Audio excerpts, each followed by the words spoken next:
আসসালামু আলাইকুম। সম্মানিত বন্ধুগণ, আজকে আমরা আলোচনা করতে যাচ্ছি মানসিক অশান্তি নিয়ে।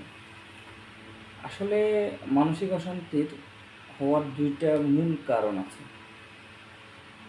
আমরা যদি একটু দৃষ্টি করি বা একটু খেয়াল করি, তাহলে আমরা দেখতে পাবো পৃথিবীতে আল্লাহ তাআলা আমাদেরকে সৃষ্টি করার পর আমাদেরকে যে সিস্টেম মোডে চলার জন্য যে নিয়ম কানুন এবং কি দুনিয়ার যত সিস্টেম বা যত বিষয় আছে যেগুলোর সাথে আমরা সম্পর্কিত, এই বিষয়গুলোর ভিতরে দুইটা মৌলিক আমাদের শারীরিক বিষয়ের সাথে আমাদের মানসিক বিষয়টা সম্পর্কিত। এর ভিতরে আমরা প্রথমে আমি একটা বিষয় আপনাদের সাথে খোলাসা করি। এটা হলো আমাদের শরীর আসলে দুইটা বিষয়ের সমন্বয় গঠিত। পৃথিবীর প্রতিটা জিনিসেই দুইটা বিষয় সমন্বয়, একটা একটার পরিপূরক। এই বিষয়ে মানুষের শরীরে যেমন একটা হলো যে আত্মা বা রূহ, আর দ্বিতীয়টা হলো যে আমাদের শরীর। এই দুইটার সমন্বয়ে একটা মানুষ জীবিত। তো জীবন যখন মানুষের ভিতরে থাকে তখন মানুষের মৌলিক একটা চাহিদা থাকে সুখ আর শান্তি।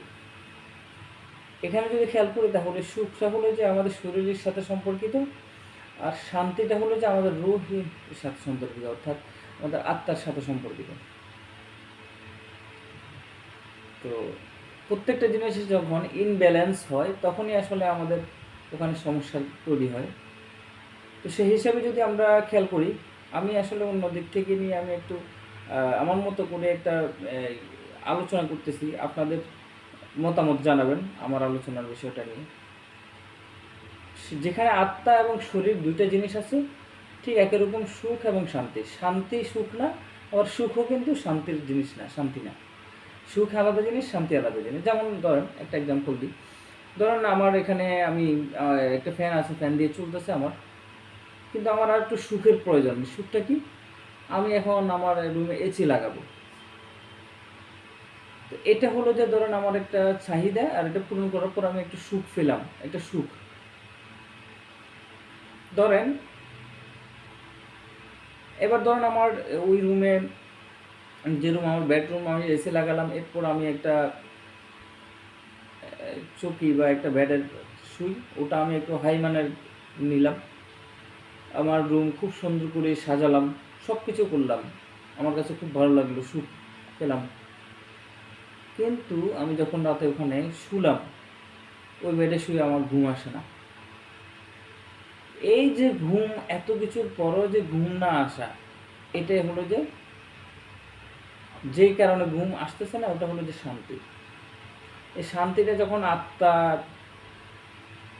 না পায়, তখন আর সুখের বা আমাদের শরীরের যে সুখটা বা আমাদের দুনিয়াবি যে সুখটা, ওটা আমাদের আত্মার উপর প্রভাব ফেলতে পারে না তেমন একটা। আত্মা অশান্তি থাকার কারণে কি হয়, তখন আমরা মানসিকভাবে ডিপ্রেশনে থাকি, ঘুম আসে না, বিভিন্ন মানসিক সমস্যায় আমরা ভুগি, ডিপ্রেশনে চলে যাই। তো এখন আমরা আসি আসলে এই যে দুইটা জিনিস আমরা বুঝলাম, তাহলে আমাদের শরীরটা আসলে সুখ চায়, আর আমাদের আত্মাটা চায় হলো শান্তি। এখন আসলে এবারে সুখ পাওয়ার জন্য আমাদের শরীর আমরা খাওয়ার দিই। যেমন ধরেন আপনি ওই যে রুমের কথা বললাম, ওই রুমে ধরেন আপনি শুলেন, কিন্তু আপনার পেটে খাওয়ার নাই, অথবা আপনি যদি পেট যদি খালি হয়, তখন আপনার মাথা কি ঠিক থাকে? ঠিক থাকে না। আপনার মাথা কাজ করবে না, শরীর চলবে না, বিভিন্ন সমস্যা দেখা দিবে। তো এটা আমরা বাহ্যিক যে খাবারগুলো খাই, এগুলোর মাধ্যমে আমাদের শরীরটা জীবিত থাকে, শরীরে শক্তিটা আসে, শরীরের যে এনার্জি পাওয়ার হাউস থেকে তৈরি হয়, আমাদের ব্রেন থেকে যে পাওয়ার হাউস তৈরি হয় এরপরে হার্টের মাধ্যমে। তো পাওয়ার হাউসের মাধ্যমে আমরা খাওয়ারের মাধ্যমে ওই পাওয়ার হাউসকে আমরা খাদ্য দিই, জ্বালানি দিই। ওই জ্বালানির মাধ্যমে ওই পাওয়ার হাউস আমাদের শরীরকে কী রাখে? জীবিত রাখে। এবার আসুন দ্বিতীয় বিষয়টা নিয়ে, আত্মা। বা রূহ বা কলব, এই বিষয়টা আসলে ব্যতিক্রম।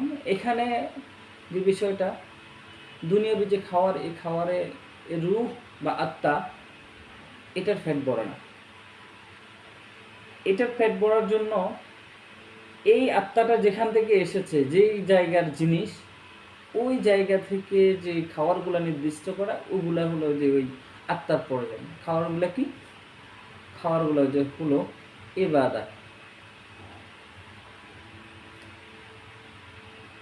এটা শান্তির জন্য বা আত্মার যে ফ্যাট বড়, আত্মার যে খোরাকটা হলো যে ইবাদত।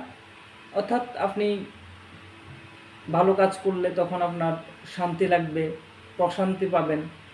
আপনি ইবাদত করলে আল্লাহর কাছে কৃতজ্ঞতা প্রকাশ করা, আল্লাহর কথা, এই যে কোরআন এবং হাদিস মতে চলা, এই পুঙ্খানুপুঙ্খানুভাবে যদি আপনি আধ্যাত্মিক যেসব বিষয়গুলো আমাদের সাথে সম্পর্কিত, আমাদের উপর আরোপিত ধর্মীয়ভাবে, ওই বিষয়গুলো যদি আপনি করেন, তাহলে আপনি আত্মার শান্তি পাবেন, আত্মার খাদ্য দিবেন। আত্মার শান্তিটা কীভাবে আসবে? আত্মার পেট তখন পরিপূর্ণ থাকবে।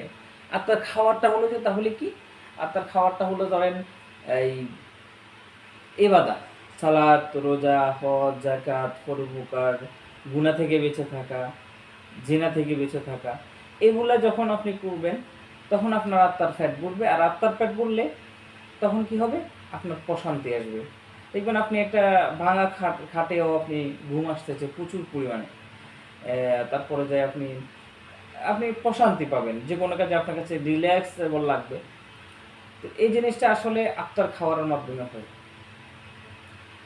তো আমরা আসলে এই যে ডিপ্রেশন, আমাদের বর্তমানে খুব বেশি ডিপ্রেশনে আছি ইয়াং জেনারেশন, বা আমরা আসলে কয়েকটা কারণে এই ডিপ্রেশনটা আছে। অনেকগুলো চাপ তো আছেই, চাপের পাশাপাশি আমরা এই ইলেকট্রিক ডিভাইসের একটা বিষয় আছে। এর পাশাপাশি আমাদের আত্মার যে খাদ্যটা, আমরা আত্মার খাদ্যটা দিই না। আপনি দেখবেন যেদিন আপনি সুন্দর করে খুশুর সাথে আপনি নামাজ পড়বেন, নামাজ পড়ে যখন মসজিদ থেকে বের হচ্ছেন, তখন দেখবেন আপনার শরীরটা ফ্রেশনেস এরকম মনে হবে, ফ্রেশ মনে হবে।